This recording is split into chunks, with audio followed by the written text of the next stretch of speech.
Henning, what do you think for a long life? I don't know. Don't invade Russia in the winter.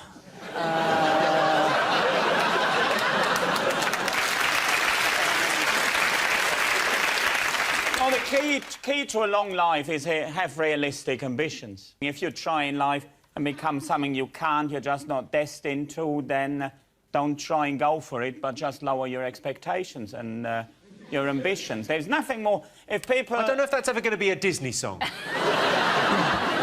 I didn't express it in a very catchy way, but I think we could rap it.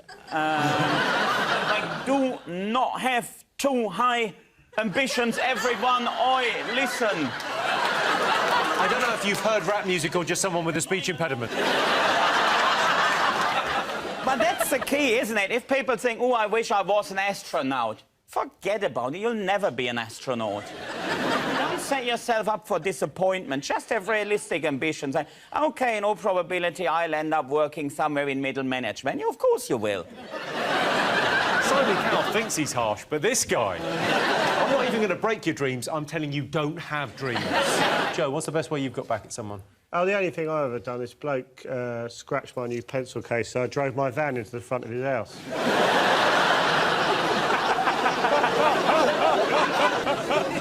Best way to impress your in-laws? I just used a knife and fork. They're Irish. Do you know that the Irish don't put their knife and fork together after a meal? They don't put their knife and fork together No, again? and it really spun me out for the first year of my relationship with my Irish husband because, firstly, I just never knew if he'd finished, which I found really uncomfortable. And secondly, I just thought when you... Was this just at meal times? Just at meal times. I said last week on this show that I liked Coldplay, and then this week, marriage over. Oh. I'm not saying she watches, but if he likes you, I'm bailing. You are clearly a dickhead. But you shouldn't joke about it because there are kids involved, and of course... Yeah, I feel sorry for them having those twats as parents.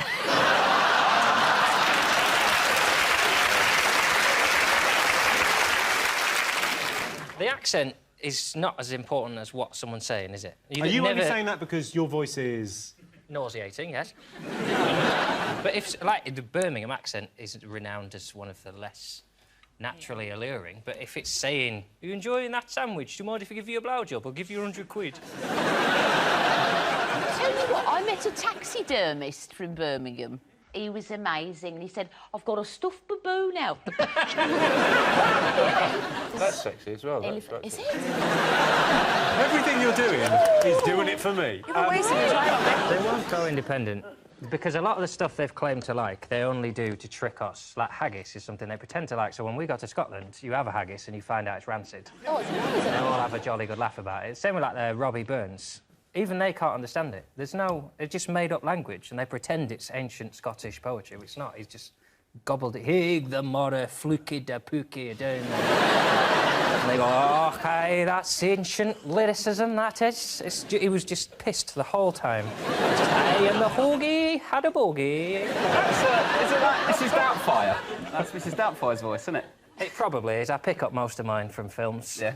Putin's been talking all the Olympics. All I hear is Alexander Meerkat. Doesn't matter what he's saying. He's a lot more likeable figure. Yeah, we don't like it. It's simple. There's two more things still to get. What do you think, Sean? Manchester United are in crisis. What, they certainly are. They're not doing well. I don't know why that's bad news. To me, it's fantastic news. Yeah. Best news ever.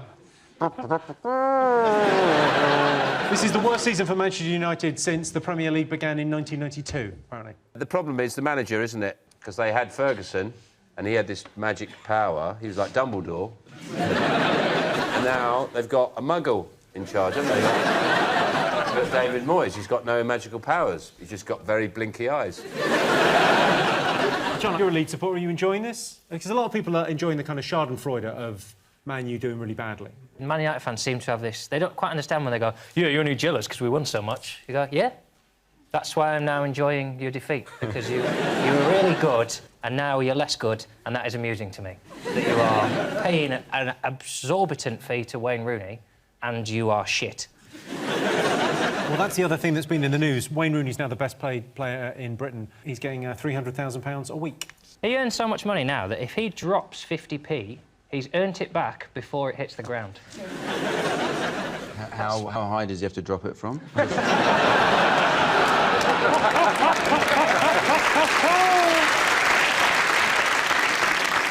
Because when someone earns these massive amounts of money, what they always say, it's £300,000 a week, but then they break it down and down and down, and they go, oh, it's £30 a minute. And I think, well, I hope that's the catch. I hope he gets paid every minute. Someone follows him around with a bag of coins. Every minute of the day. 4:31 a.m, here's your £30. I've got to get him in the morning. Oh, well, this one's for us, then. You don't get that. The fact is, it's really simple why they're sometimes losing games. And I like forums, because they're just nutters.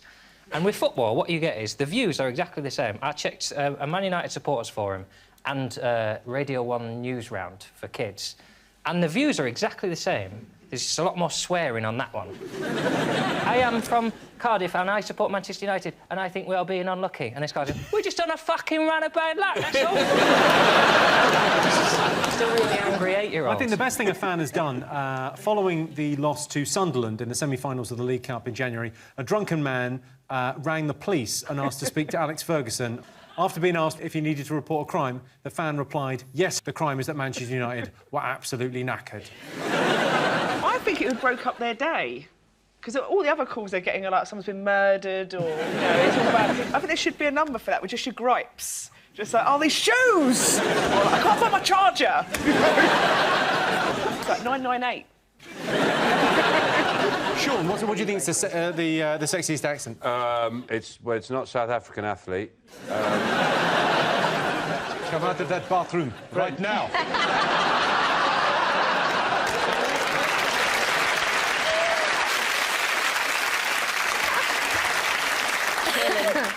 I always find if I don't watch them, the meerkats. Well, just listen. Well, just close your eyes for a second. Meerkat saying something sexy, please, John. Hello, I am Alexander. I come to touch your penis.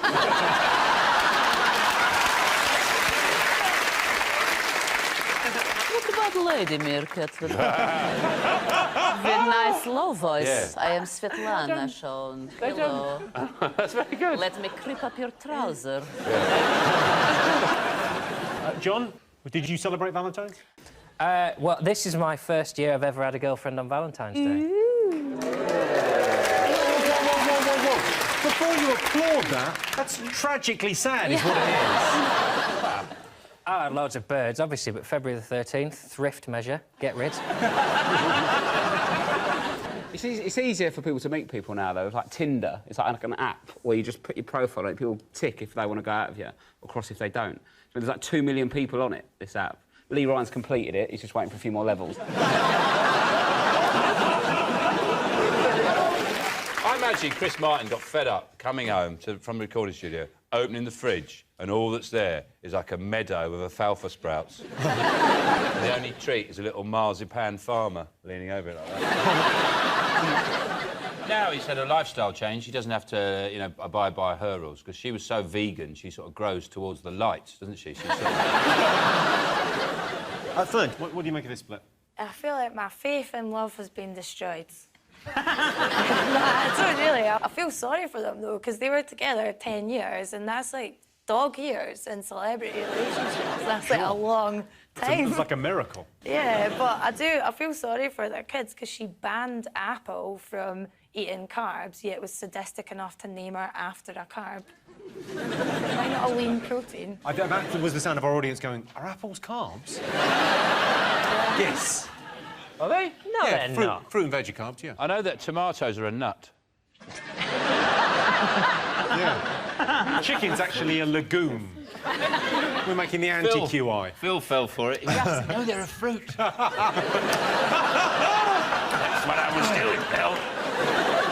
If I was going to try and, you know, impress my missus on Valentine's, what would I cook her? What would be the meal? I love creating something like a good cake. Like, if you make a good... I knew he was going to say cake. hang on. Of course, a good cake. If you've got a good chocolate cake, which is a Zacatort with raspberries laced all the way through it with cream, cover it in a chocolate ganache, and then strawberries on the top. Slice of that with some cream. My only problem with that is I don't know what a ganache is. That's my only...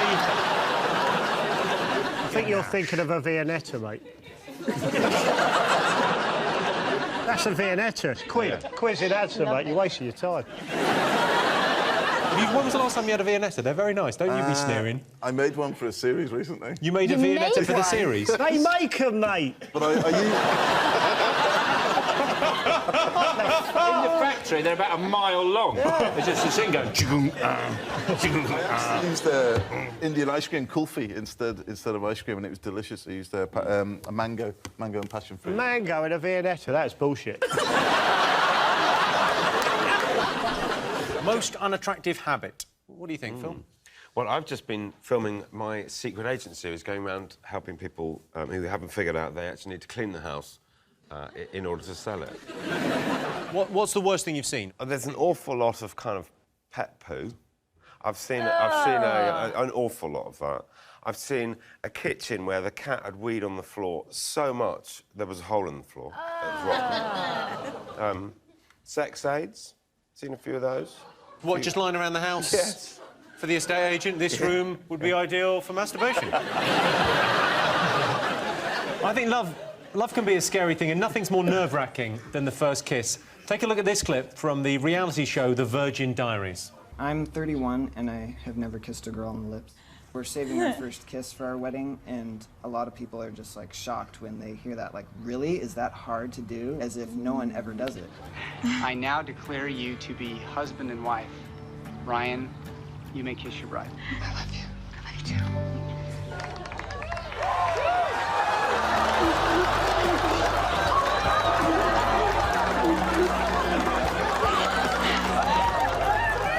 The kiss was, hard to explain.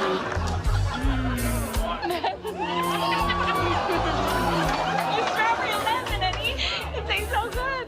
Wow, it's a dream. Like, I get to, like, kiss them whenever I want to. Sweet kiss. We didn't have to hold back anymore. We could just be free with our love.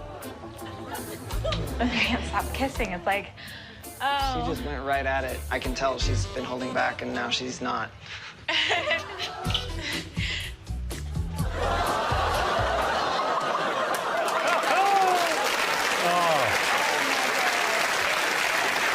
Dawn, you look like you really enjoyed that. I did. That was very physical for me. I couldn't cope with what was going on there at all. It's like with the cake, and that put me off cake. It was everything that's wrong with a kiss. Everything you don't want your partner to do when they kiss you is everything that they both did. Have a bite of cake halfway through. They looked like they were siphoning petrol.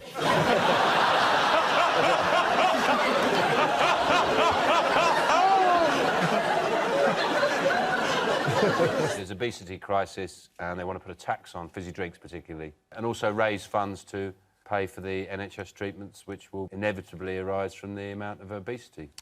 Johnny.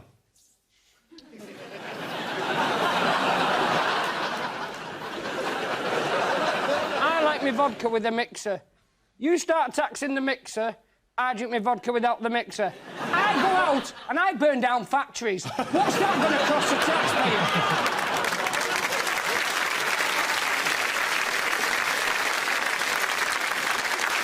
If sugar, if Coke, right, causes obesity, why aren't flies fat?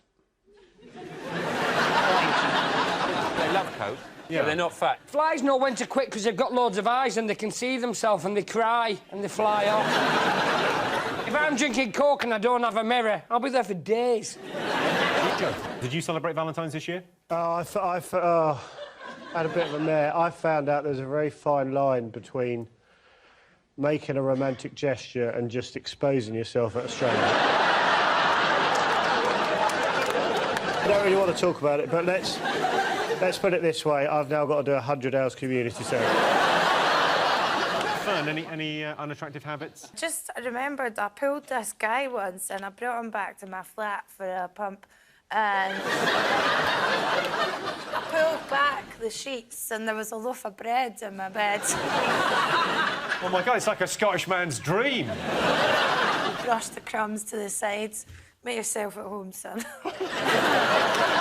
Oh, Mr. Darcy.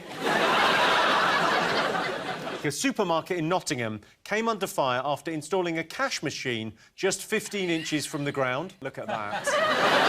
I mean, that's a lot of fun, isn't it? Can you imagine 7 people in Nottingham being happy about it? Well, one of them would be happy, the other 6. So we asked our studio audience, do you think you have common sense? Yes or no? John, do you think you've got common sense? I think I've got too much common sense, yeah. I think I would say that as a result, I'm bordering on the tedious. I don't think I've ever lost my keys or locked myself out, or... I can't remember the last time I fell over. I fell over last year. I fell down the stairs and I broke my nose. Now, that does not make life more exciting. Although, ka-ching, Stan a stairlift advert. How did you fall down the stairs? I had high heels on and a rucksack. I always go around with High heels and a rucksack? Ooh, tell me more. And you were dressed as a beefeater? No, I always have a rucksack. I don't like handbags, so I can put both hands in my pockets. So when I trip... You can break your nose. Well, I will say maybe I'm too commonsensical, but if I am going down the stairs in high heels, I don't put my hands in my pockets. Annie, what do you think? It's good when people say, like John, when he says he has got common sense and people pride themselves on their common sense. What is dangerous for society is when people go, oh, yeah, I'm a loony and proud of it. Oh, I came home from the pub and fried an egg, but I was so pissed I fell asleep. Next thing I know, the house is on fire. Aren't I a Walliet? Yeah, you are a Walliet. Let's let Walliet go, shall we? You know what I've always thought was a thing of common sense is I've never understood why people test bathwater with their elbows. Oh, no, you've got to use a baby. No. Why do people always use their elbows to test bathwater? Because you never put your elbows in the bath. Then you sit there like that. Your elbows never go in the actual bath. And really, what you should test water with is with your balls. And that way, you would know exactly what the temperature is. OK. Of course, the people with the most common sense are probably, you know, practical people like plumbers. Have a look at some of their fine work. Well, maybe that's for Siamese twins. Yeah. Because... take a look at this one. How do you explain that? Mr. Tickle, maybe? OK, the next one is pretty special, I think. This is an amazing piece of... I don't want them to see my face, but my junk, yeah, I'm fine with that. I like to behave when I meet my in-laws like a little Japanese girl. I come in and I bow at everything. I bow like that. And every time they say something, I go... And they love that. And everything they say, I go... And I think that really makes them like me. And it creates a sort of warm... They relax. Another good one is, if they've laid out a lovely tea, just pick up the trifle and do it in one go. Like that.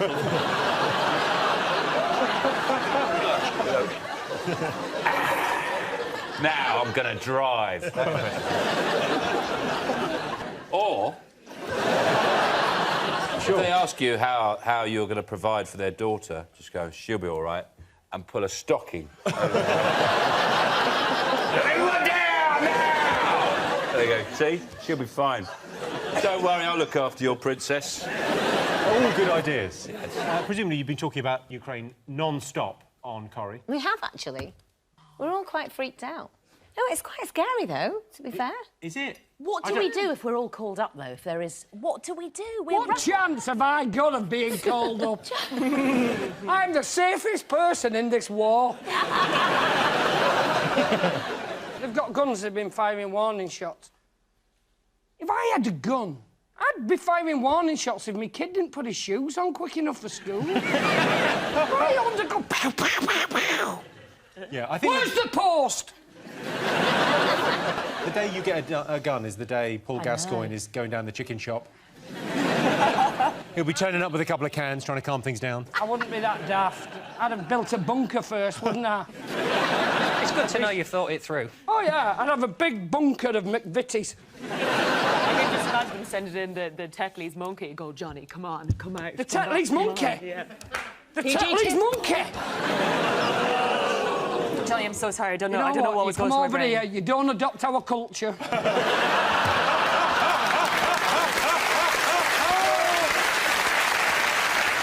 Joe, have you done any winter sports?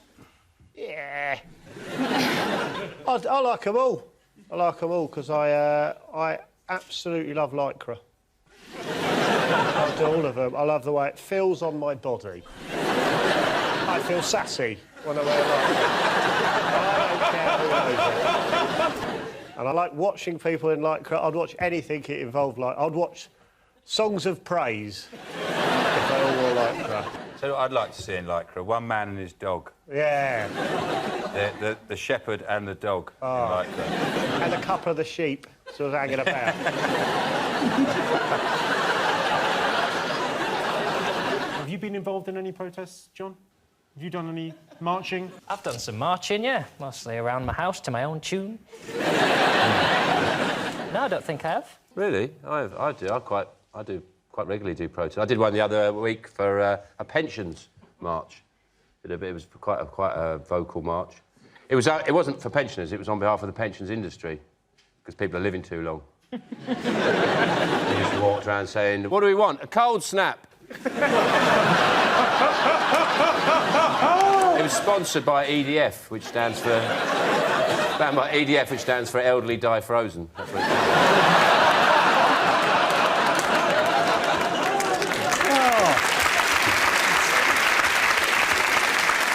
I imagine they've been talking about the World Cup. The World Cup? Yeah? The countdown begins. You're It was coming, 100 yeah. days last week to the World Cup. When is the World Cup? Is it this year? It's this It's in year, this yeah. year, isn't it? It is in this year, yeah. Where is Brazil. it? Where's it on? Brazil? Brazil, yes. Feels very much like you're learning as you go along here, OK. Are we in it? Yeah. We are. I don't want to spoil it for you, Mel, but we go out to Cameroon on penalties. I think we'll get through the group stage and then we'll go out to Cameroon. No, we won't get through the group stage because they've got Uruguay and Italy and Costa Rica. Now, Uruguay are very strong this year, I hear. Yes, yeah. Aren't they?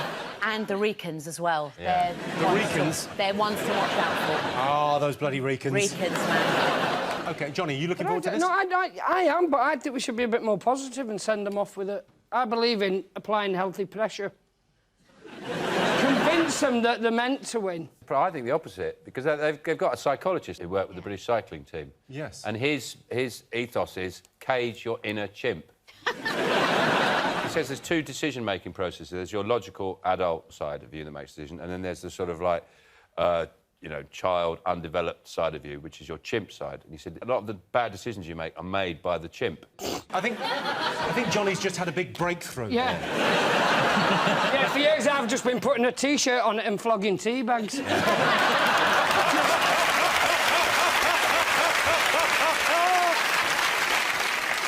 but the point is So that they're getting there's a this psychiatrist. side of you that is a chimp that he wants to explain to footballers that you've got to find a way of dealing with that side of yourself before you go onto the pitch, so you make rational decisions. The biggest problem he's got is getting England players to understand a metaphor. I imagine him saying to Rooney, no, for the third time, there isn't a real chimp. There's no... It's an idea of a chimp. What have the nation been talking about this week? Lots of different things, haven't they? Yeah, My well done, decision, Carol. I mean, that's... We could probably just end round one there, can we? Mother's Day. Mother's Day? Mother's Day, yes. Well, you're a mum. I am a mum, and I actually have a mother as well. Yeah, which is remarkable. Fascinating stuff. We're all... We chat about all sorts of things, my mother and I. Do you? What's the weirdest conversation you've had with your mum? Well, it was actually last week, because I got my daughter, picked her up from uni, and we went into Nana's, and... Is Nana's like Nando's? No, Nana's my mum. Oh, OK. Nana's my mum. Yeah. And she got her iPad out, and my daughter goes, "What's that, Nan?" She said, "You're on Facebook." "Nana, that's my account." And my mum is stalking my daughter's Facebook account. She says, "Oh, no, I've got hundreds of friends on it." She said, "No, they're my friends, Nana. They're not your friends, they're Your my Nana friends." is stalking your daughter as well? We should get together and talk. She said, "Oh, I go to bed half an hour early and I read up about all these different people." What's this thing here? I think she might mean Tinder. want that face thing. No. Yes. Now, the controversy in Sochi has been about gay rights. Some Canadians have decided that the Olympics is already quite gay enough. They have made it the gayest Olympics ever, though. Like, even the logo, hot, cool, yours, just sounds like a lube.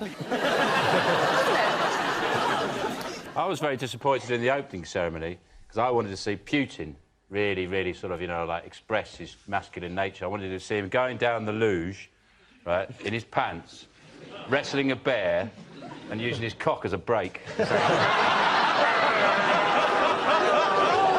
It just gets to the bottom, just sling the bear off, and just goes, gays, go! Leave Russia now! Last week, protesters gained access to Yanukovych's estate, which featured a replica galleon, a golf course, a boxing ring and a private petting zoo. We've got a shot of his galleon. That was in his back garden. I just think it's a bad idea for a leader of a country to have that much, to live in a castle. I mean, who wants to live in a country where your leader lives in a castle and has all those riches? You're a guest here, Jerry.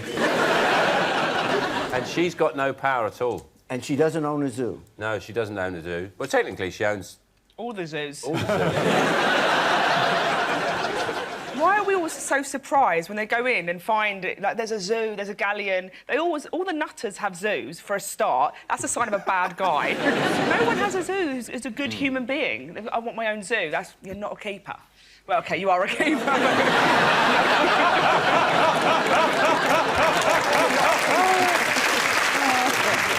It was announced that Gary Lineker and Gary Barlow would be fronting England's official World Cup song. Let's hope it's as good as the 1988 England squad smash hit. I had a snog to that song. In a disco. Just a snog to a song called All the Way. He must have been... I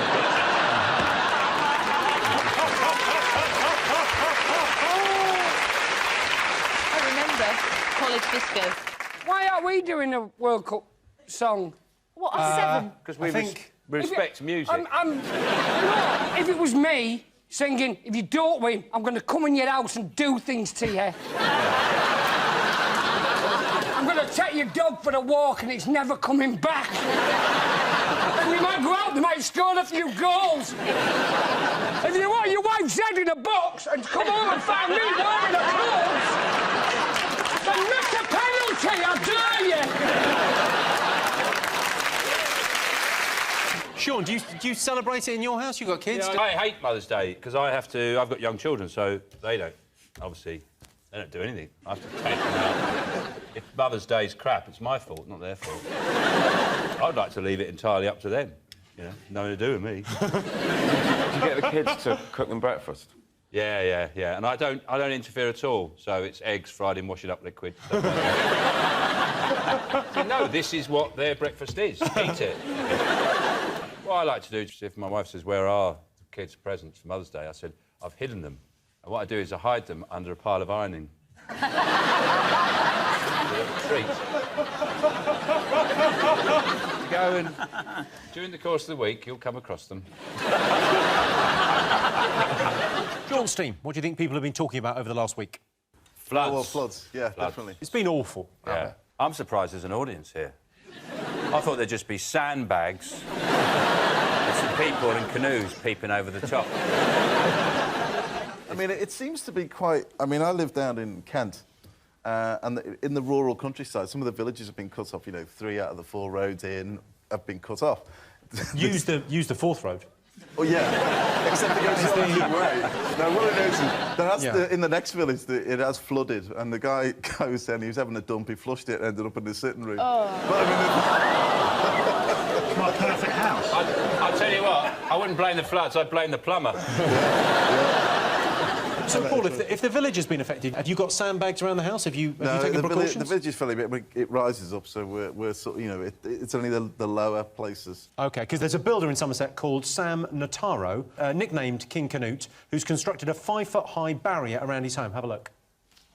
For the lawn, he's absolutely saved that lawn. My only issue is the water has definitely got to the house. I don't think he's heard his name right there, to be honest. I don't think the other villagers are walking past that and going, you see what he's done to his house? King Canoe. Have you been affected by the flooding, Rob? Nah.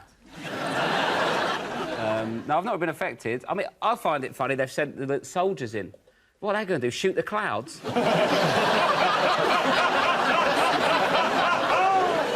they do? Well, neck or nominate each other to drink the flood. You know, they rescue people. Why don't they do it, you know, like in Greece with the big giant bananas? You know, they just go through a village with those big bananas. Everyone gets on it. You joke? In Surrey, an emergency shelter has been set up in Thorpe Park. I mean, that'd be amazing if your house has been flooded and you feel miserable, and then log flume. Yay! I've been affected. You've been affected? Yeah, I think it's ruined the news. OK, here's Ed Miliband visiting some flood victims. Have a look. Hi, how are you?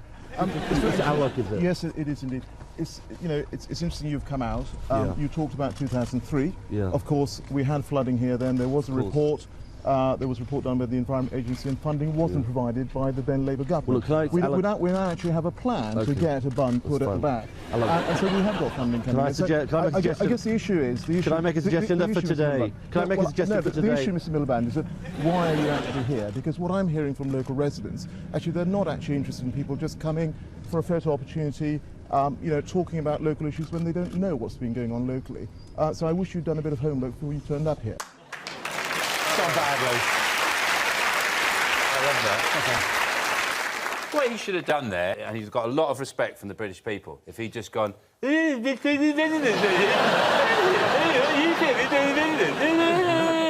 just walked away. You would be an amazing politician for a day. Yeah.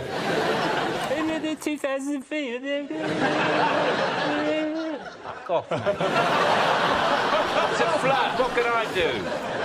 Yanukovych hasn't had the best of luck recently. Take a look at this.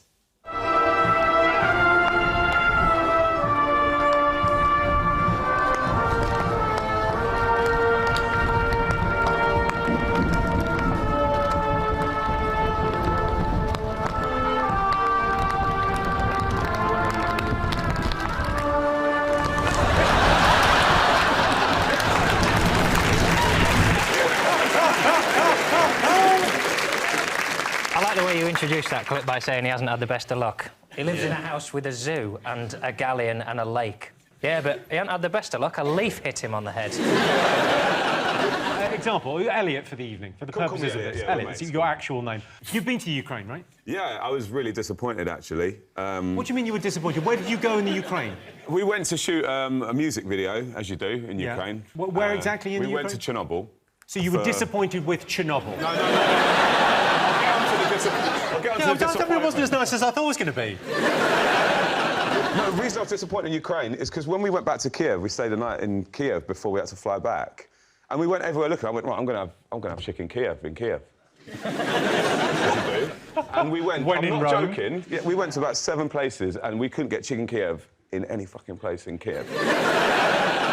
That's because the garlic butter pipeline comes from Russia. Oh.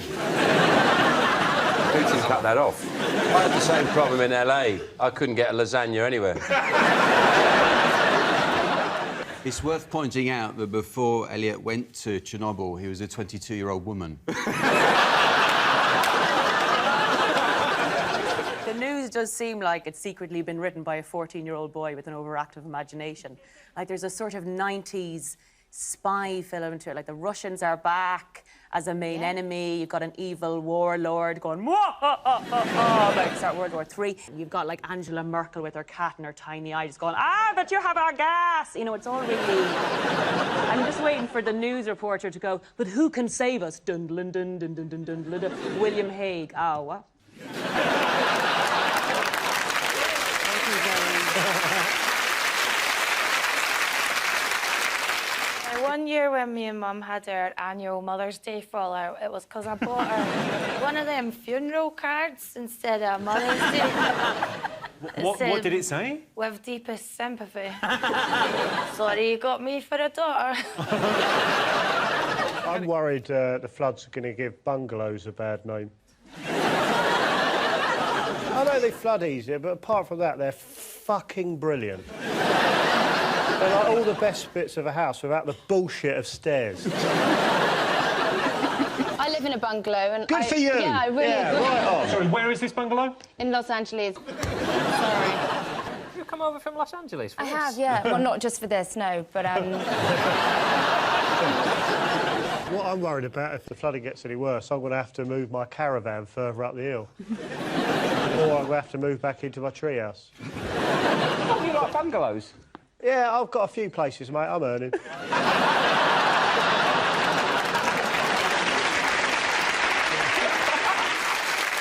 Everyone's very excited about The Voice. Yeah, The Voice is back with its new sort of line of judges. OMG. Yeah, OMG is right. Sean's always saying OMG. Very rarely says it on the show. It's weird. OMG.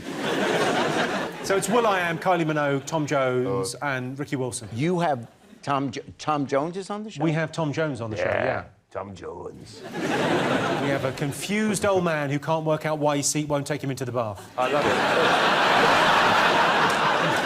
I love it when he spins round. He looks like a kebab in a suit, doesn't he, when he turns round? I think they should start off facing the singer, and if they don't like him, they just go...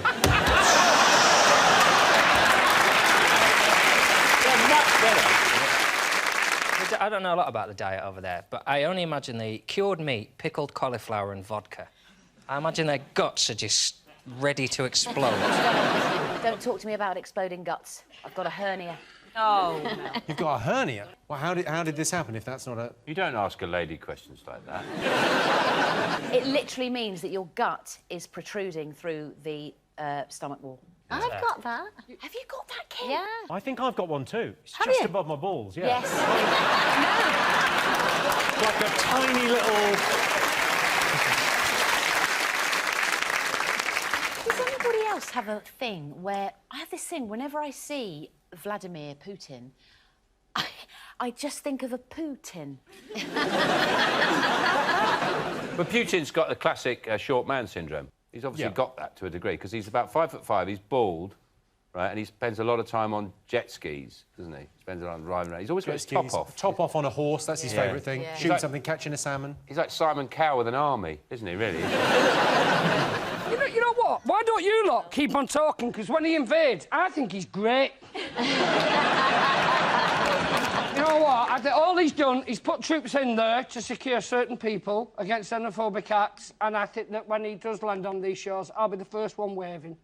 I don't imagine he's a big 8 out of 10 Cats fan, you know, Vladimir Putin. I don't think he's really catching up on panel shows. I like this Johnny Vegas, he's very funny. Sean C, what else have the nation been talking about this week? Oh, is it the news that two people who used to really like each other don't like each other anymore? And for some reason, we all know about it. You were talking about the fact that Gwyneth Paltrow and Chris Martin have broken up after 10 years of marriage. Consciously uncoupled. This is the phrase they've used, which is incredible. They released a statement saying we've consciously uncoupled. They nicked that off me, because I spent my 20s following women pretending I was going out with them, and I used to call it subconscious coupling. Follow them home, pretend we were a couple, and then wait till they threw me out. It did seem like a really weird statement, because just in case consciously uncoupling wasn't annoying enough, they said after the split, we're closer than ever. Yeah. And the world went, bullshit. Well, you see then, he gave her then some painting of a flying bird as a leaving press. I mean, had he given her, like, a spanky tissue, there would have been less wanky than that painting. What tissue? Oh, spunky? Oh, spunky tissue. Sorry, Sean, it's pronounced spunky. I quite like Chris Martin, I quite like Gwyneth. What do you make of Gwyneth? Me? Yeah, what do you make of Gwyneth? I don't know. Like most people, I think it's just a bit smug and sort of pain in the arse, really, I would say. Are you moving in there, Carol? What do you mean? You moving in on Chris? No. He's a bit too old for me.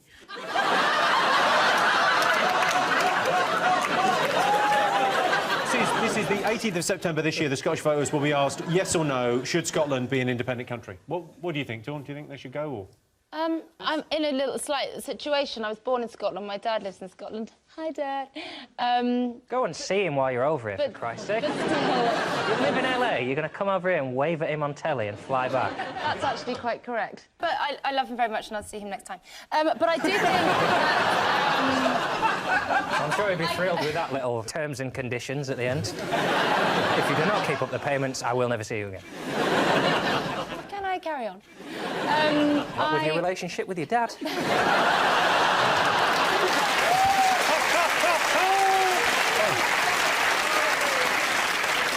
Henning, any annoying habits? What I really hate is when people tell me about their unrealistic ambitions. Harebrained ideas and plans for the future. I want to be a comedian, Mutter. I want to be a comedian.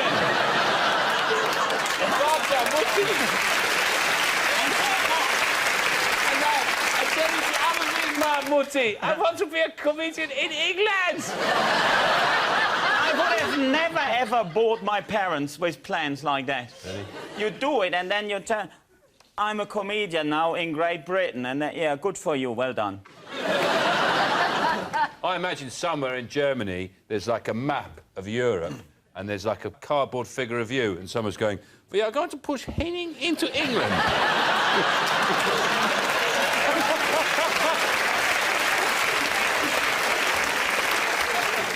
Yes, we're putting you undercover as a comedian. Will anyone believe that? No.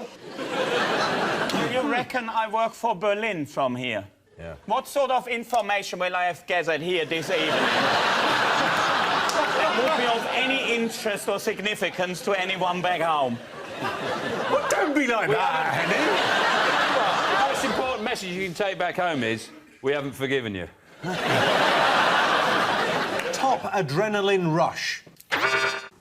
You know, the Winter Olympics, when that finished. John, you're a thrill-seeking adrenaline junkie of a man. How do you get your rocks off these days? I had some smoked paprika fudge.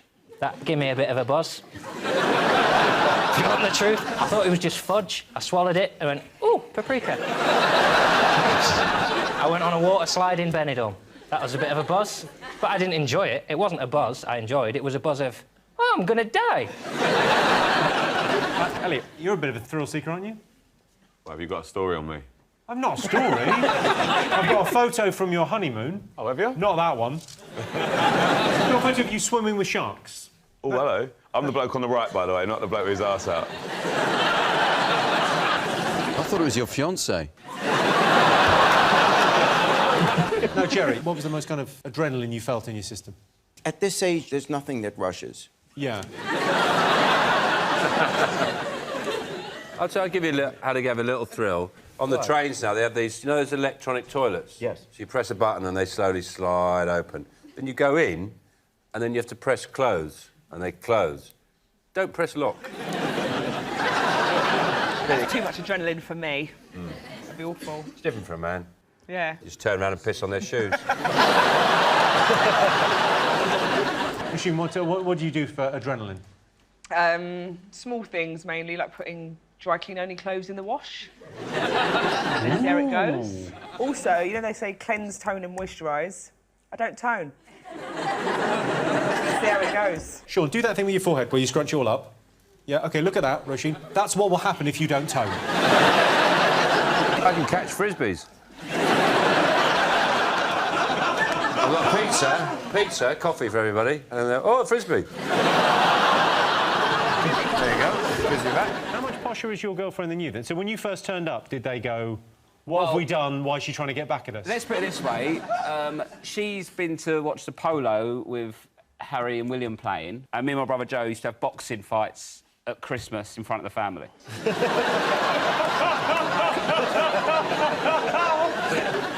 Henning, is Mother's Day on the same day in Germany? Well, Mother's Day is in May, but it's equally awkward. Because there is just no right present. Because if you ignore it, well, then obviously Mutter is furious.